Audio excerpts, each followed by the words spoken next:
Assalamualaikum warahmatullahi wabarakatuh. Perkenalkan, nama saya Muhammad Hugo Firmansyah, NPM 0039 kelas 4C. Sini saya akan menjelaskan resume dari susunan proposal skripsi.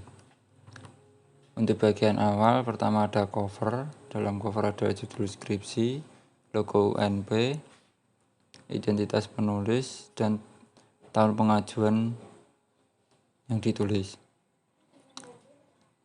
Yang kedua ada halaman depan, merupakan kelengkapan dari laporan proposal yang mempunyai susunan sebagai berikut. Ada sampul, judul, persetujuan dosen pembimbing, pengesahan, persembahan, kata pengantar, daftar isi, daftar tabel, daftar gambar, daftar algoritma. Untuk bagian utama atau isi, baris pertama, penulisan judul bab diawali dengan kata bab, diikuti dengan nomor urut bab ditulis dalam angka Romawi besar. Judul bab ditulis di bawahnya. Pada setiap awal bab harus dijelaskan secara singkat tentang apa isi bab tersebut. Selanjutnya, bagian utama adalah bagian isi dari proposal, terdiri dari beberapa bab dan subbab. Untuk bab 1, untuk A ada latar belakang, ada identifikasi masalah, rumusan masalah, batasan masalah.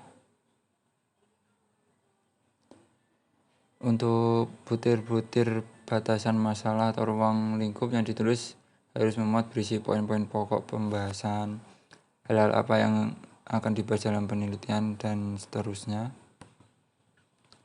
Untuk selanjutnya, dari batasan masalah ada tujuan penelitian, manfaat kegunaan penelitian, metode penelitian, jadwal penelitian, sistematika penulisan laporan.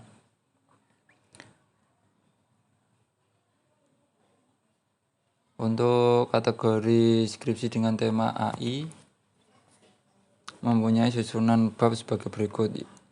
Ada pendahuluan, tinjauan pustaka, analisis dan desain sistem, hasil dan evaluasi, penutup. Untuk kategori multimedia atau game mempunyai susunan bab sebagai berikut. Untuk kategori keamanan jaringan, susunan babnya adalah sebagai berikut. Untuk robotika dengan susunan bab sebagai berikut. Untuk bab 2 selanjutnya tinjauan pustaka. Susunan subbab untuk bab 2 tinjauan pustaka terdapat perbedaan antara susunan subbab pada proposal dan laporan skripsi. Yang pertama ada landasan teori, berisi paparan secara singkat tentang dasar teori atau tinjauan pustaka, gambaran singkat tentang dasar-dasar ilmu dan algoritmanya, dan seterusnya. Yang kedua ada kajian pustaka,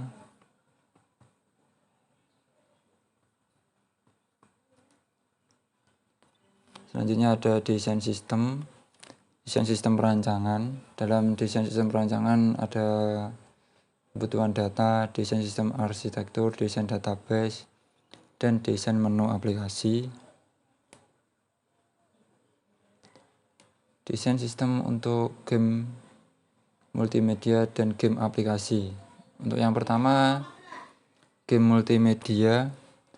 Untuk kategori skripsi ini desain sistem yang digunakan adalah format GDD, Game Design Document, yang meliputi judul game dan logo game, judul overview. Dalam game overview terdapat konsep game, target user, genre. Selanjutnya ada gameplay dan mekanik, story dan karakter, tingkat permainan, pemetaan materi, antarmuka, spesifikasi teknis.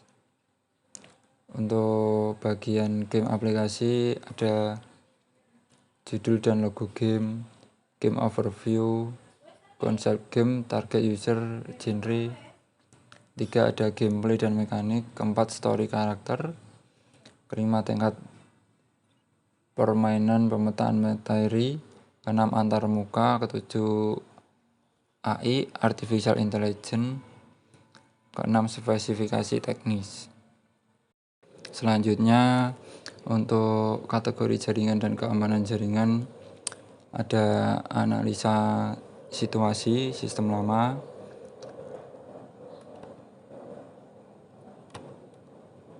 terus ada sistem yang direncanakan, pemaparan solusi dari permasalahan yang ditemukan, gambaran rangkaian atau diagram, strategi pemecahan masalah, dan selanjutnya di desain sistem untuk kategori robotika meliputi yang pertama ada analisa permasalahan sistem robotika yang diusulkan.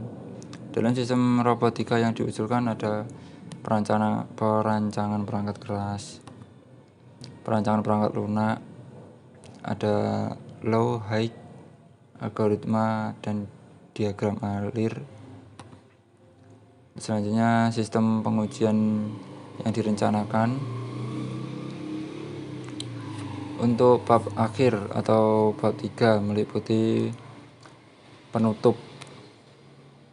Bab penutup merupakan paparan kesimpulan akhir dari dibuatnya proposal dan saran atau harapan-harapan yang dituliskan berdasarkan rancangan tinjauan pustaka. Ada lagi daftar pustaka. Untuk penulisan daftar pustakanya harus ditulis dengan huruf Times New Roman ukuran 12 reguler, ditulis secara alfabetis. Pengetikan untuk setiap buku atau sumber digunakan spasi tunggal, dan seterusnya.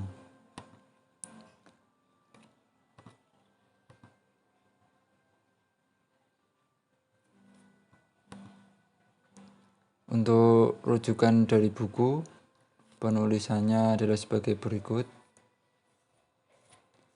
Contohnya ada ini, Pauline Michael 2006, The Omnivore Dilemma. Selanjutnya rujukan dari jurnal cetak, contohnya sebagai berikut. Rujukan dari buku yang diterjemahkan, contohnya sebagai berikut. Rujukan dari blog universitas, lalu kutipan dari web tapi bukan tulisan bebas seperti WordPress dan lain-lain, contohnya sebagai berikut. Terakhir ada daftar riwayat hidup. Daftar riwayat hidup biodata penyusun proposal skripsi memuat hal-hal sebagai berikut. Ada nama, tempat tanggal lahir, riwayat pendidikan, pas foto 4x6 berwarna terbaru. Ya, sekian presentasi dari saya. Apabila ada salah kata saya mohon maaf. Assalamualaikum warahmatullahi wabarakatuh.